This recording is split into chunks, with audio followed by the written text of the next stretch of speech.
Welcome back to Will I Ever Learn Chinese? I'm Jeanette Sakel. In this episode, I'm looking at the question of age, but also background and talent. Do these influence our language learning? When I was a teenager, I had a friend who was greatly interested in Chinese culture. He even volunteered at a Chinese corner shop for the occasional freebies, and he learned to cook Chinese food, sharing his knowledge enthusiastically with anyone who would listen. He started to learn some Chinese too, although I'm not sure he ever progressed very far.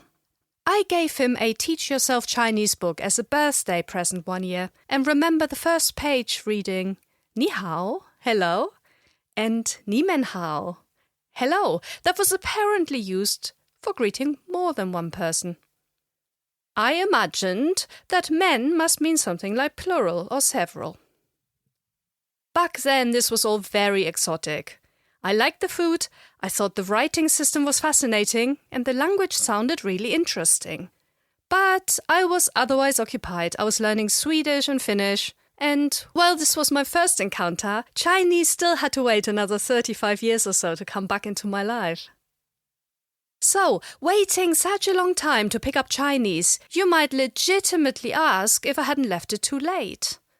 Would someone at 49 years old even be able to learn another language? Haven't we all heard that learning a language in childhood is relatively easy, but the older you get, the harder it will be? Is there a point, really, to learning another language after the age of 30 at all? Well, to be honest, this thought had not really crossed my mind when I started learning Chinese. However, it was one of the issues raised by others as I was telling them about my new language. So, what is it that leads people to think this way? I was wondering actually what would have happened if I had been a different person, someone who's not a linguist, but just wanted to learn another language, and then sharing the great news with friends and acquaintances. Would I have been put off by the repeated claim that learning a language later in life was futile? Perhaps this is just one of the reasons why so few people pick up a new language as they get older. Well, when we look at the argument that learning a language later in life is futile, we must first understand what we mean by later in life. Let's start with very young children. It is true that young children seem to pick up a new language without any overt instruction or effort. There are, of course, also examples of people later in life learning new languages. But what's the difference? Well, let's do a thought experiment. Imagine a child from England adopted by a Mandarin-speaking family in China at the age of 2. The child is healthy and is developing normally, and they will become fluent in Chinese eventually, seemingly without much effort. Compare that to an adult at, say, 32 years old, moving from the UK to China. They are highly motivated to learn Chinese, and let's assume they live with the same family and are exposed to Chinese on a daily basis, just like the child was. Yet, after years, they may still have an English accent, and they may struggle with understanding or speaking Chinese. It is, of course, absolutely possible that they have developed a native-like Chinese proficiency. We don't know, but let's take our thought experiment further and imagine there were 100 such children and adults, all moving to China to live with similar families. All 100 children acquire Chinese to a native level, yet only some of the 100 adults will reach native-like proficiency. Most would likely learn to speak Chinese to some degree, possibly even fluently, but in most cases they would be recognizable as a foreigner, someone whose first language is not Chinese. How can that be? Why are small children so much better at learning a language than adults? You would expect linguists to have ready and easy answers to this question, but that is not necessarily the case. There are different and sometimes competing, sometimes overlapping theories on the acquisition of language, and they're all presenting intriguing data supporting their particular views. Some researchers argue that all human brains are predetermined to learn a first language, and they're equipped with a mechanism specifically present to do so. This ability stops working after a so-called critical period, when the language acquisition device is no longer available, or at least no longer available in the same way as it was for the very young child. Proponents of this approach say that this explains why children learn language seemingly effortlessly as opposed to adults. Other first language acquisition researchers argue that children's intriguing ability to learn a language does not have to depend on a specific language learning device in our brains, but rather language develops as it is used in context, while speakers make sense of their surroundings and negotiate the complex world around them. Language is thus part of a larger system, and it is embedded in interaction and socialization. These different approaches are not necessarily excluding the other, and some researchers have bridged the gap between the different viewpoints, looking at what can be learned from both. What most researchers can agree on, however, is that the context in which children are learning a language is different from that of adults. First of all, children's brains are still developing, while adult brains would, under normal circumstances at least, already have acquired a language. Furthermore, the situation in which the developing languages are used are vastly different between first and second language learners. For example, when a 13-month-old produces a tentative baba, their family will likely be delighted. Parents will smile happily and encourage the child to speak more. The parents may even adjust their own language to reflect the way the child is speaking, though this is different across cultures and does in itself not have an impact on whether the child learns the language. So, what about the English adult who moved to China at 32 years old? Imagine that, after 13 months of living with their hosts, they're finally ready to utter the word baba. What reaction would this provoke? The host family would likely not react in the same way as with the young child, namely delight and encouragement or support, but rather, hosts may be puzzled as to why they haven't spoken during the previous 13 months. And furthermore, they would not necessarily encourage their guest to repeat the seemingly nonsensical utterance. The guest would be expected to behave and adjust their language to the situation, so the word baba would likely be inappropriate in this situation. Well, unless they were speaking to a small child, in which case they may get away with it. Thus, in terms of the social expectations placed on them by others in their surroundings, the adult learner's language use will be very different from that of children. What will help, as well as hinder them, is that they already have a language system that they can build on. Once the brain has developed and a person has established a first language, learning a second language can proceed differently, as there is an existing system to rely on. This means that second language learners will be able to take shortcuts in the new language. They can learn elaborate sentences without going through the bubbling stages that small children experience when acquiring their first language. The flip side of the coin is that second language learners are prone to, well, consciously or subconsciously, rely on their first language, so much so that the results are less native-like. For example, they may have a foreign accent, or they may have seemingly odd sentence structures. These differences are sometimes, but not always, due to the linguistic differences between the first and the second language. But sometimes subtle differences and not the big differences are the ones that are much more difficult to pick up and get right. We have explored how young children learn languages very differently from adults, but is there variation between adults of various ages? Would someone in their early 20s learn languages differently from someone in their 50s? Well, historically, age would sometimes be listed as a factor contributing to language learning success, but modern theories of second language acquisition largely do not seem to think so. There's evidence from a wide range of studies that shows that there does not seem to be a big difference between someone aged 20 and someone aged 50 embarking on a new language. Yet, there is this commonly held belief that, as we age, we lose our mental capabilities, which will make learning anything new, let alone a new language, particularly difficult. Well, sure, aging changes the way our brains may or may not be able to retrieve information. But unless there are pathological reasons, such as memory loss due to dementia and so on, there shouldn't really be any problem learning new information. Of course, both older and younger learners may encounter a range of different factors that could influence their learning success and thus indirectly affect the learning with respect to their age. One such factor might be the need to fit in. This is, of course, highly individual and is not necessarily age-dependent, but based on my own experience, there seems to be a link. Imagine a young and an old learner, both moving to a new country and adjusting to the language spoken in their new environment. A younger person may not yet have a strong sense of self and accomplishment, and may feel that, in order to fit in, they would need to learn the host language to a pretty high level. The older, more accomplished person may be happy with who they are, and they may have some seniority in some other way, so they may not feel the need to learn the language fluently to function in the new environment or to gain status in society. The factors that determine the individual's language learning process and success are many, and there are differences between all of us. Even though many learners do not learn their second language to a high level, it does not mean that they couldn't, given the right circumstances.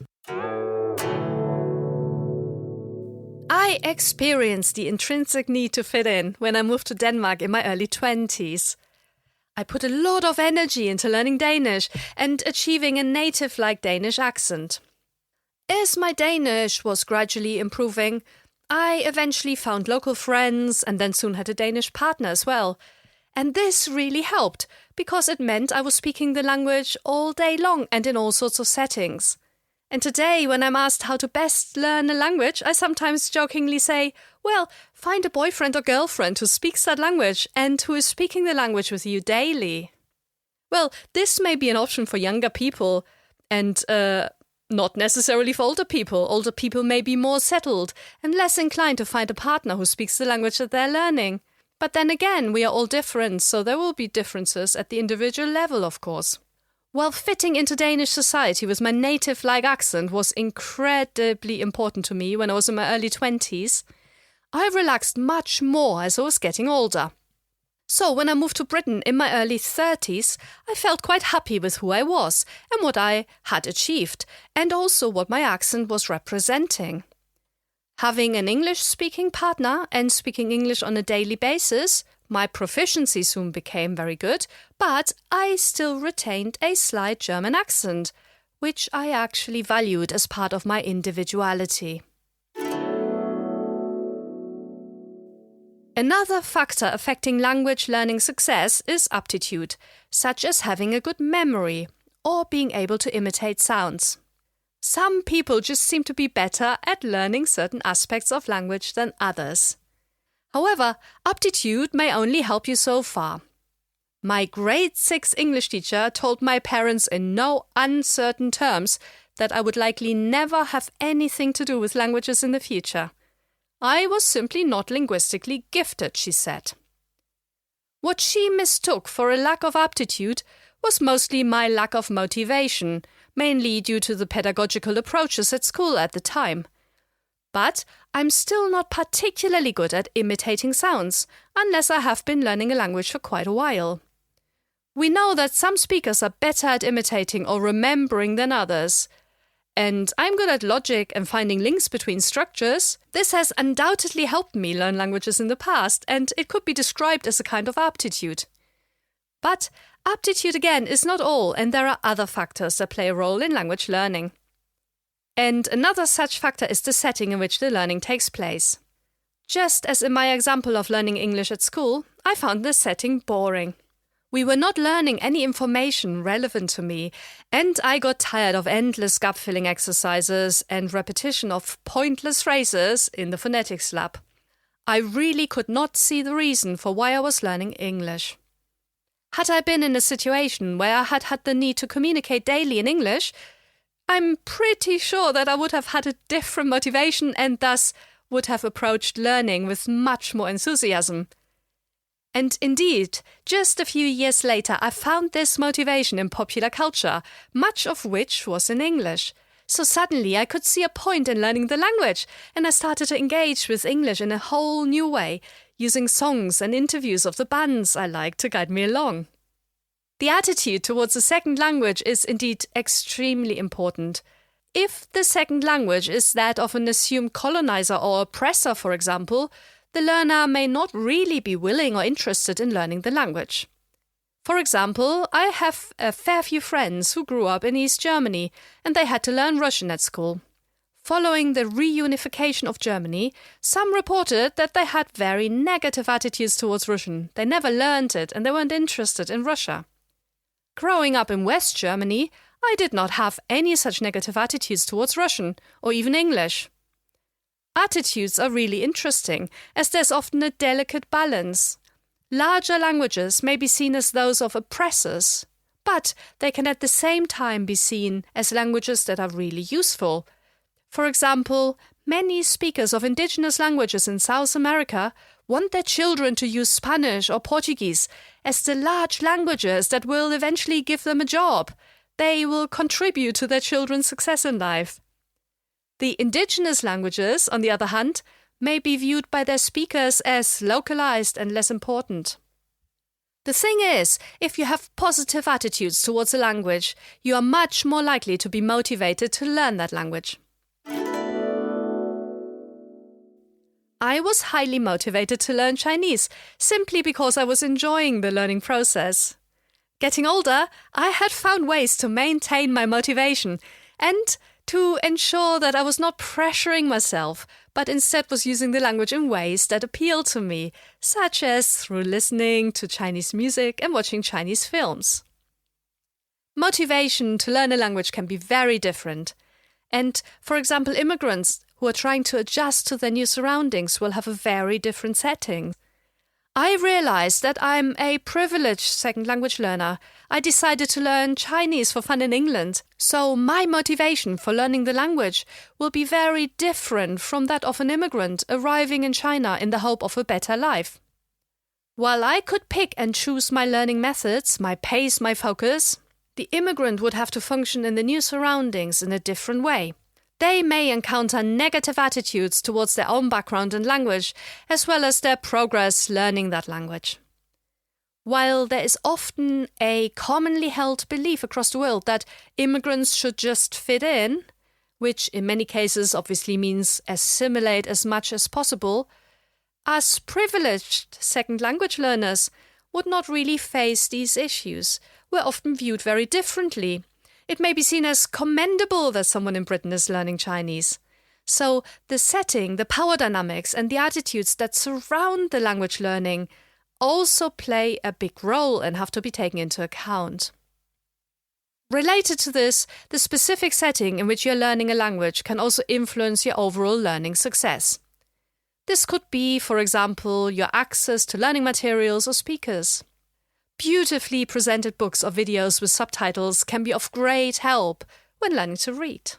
Having access to speakers will be important when developing spoken fluency. Your language learning success may also be dependent on your individual learning preferences, but it is worth considering that in order to do well at learning a language, you will likely need to use a range of these learning methods. And it's just that some will appeal to you more than others. All these factors and all of these individual features will lead to different outcomes and enjoyment, or not, for the individual, and admittedly no learner will be the same as another. We are all individuals, and our learning preferences will inevitably be different from one another. Understanding the underlying factors, though, our language learning success can be steered to maintaining motivation and adjusting to the learning environment. This is really important and really underpins successful language learning. So while age may play a role, because at different times in life, learners may have different motivations, different settings, and different underlying factors that can influence the learning journey, it's not age as such, but rather the various factors playing in the background. Whenever I was confronted with the argument that my age may be a problem, I shared numerous counterexamples of people learning languages successfully later in life. The internet here is obviously a wonderful tool because it connects learners from across the globe, so I could readily and easily supply many examples. I was also showing my peers that language learning later in life is actually possible through setting my own example. For me, age actually seemed to be an advantage when learning Chinese. When I was younger, I'd approach language learning as an interest, but there was so much about the process itself that I did not know, and I did not really have access to it either. Now that I'm older, I have the great advantage of all the previous language learning experience and also of understanding how motivation is underlying all of it, driving me to succeed. I know that there are different ways of learning different aspects of a language, such as reading, listening, speaking, and writing. And I know how to incorporate these different aspects into my own learning while continuing to be motivated to learn. When I was younger, I did not have this knowledge and subsequently did not do very well at learning some languages, while perhaps accidentally succeeding in learning others. As an older learner, I could relax and approach a new language without any outside pressure, being kind to myself and not expecting too much too soon. Being older and having a job also meant I was able to pay for Chinese conversation teachers and access learning materials that may have been out of bounds for me when I was younger. Thus, age may positively influence your learning.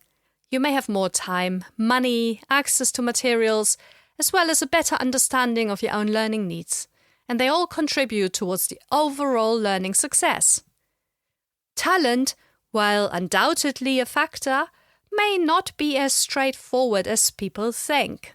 So, even if you have been told that you have no talent for learning languages, a different learning setting may prove otherwise.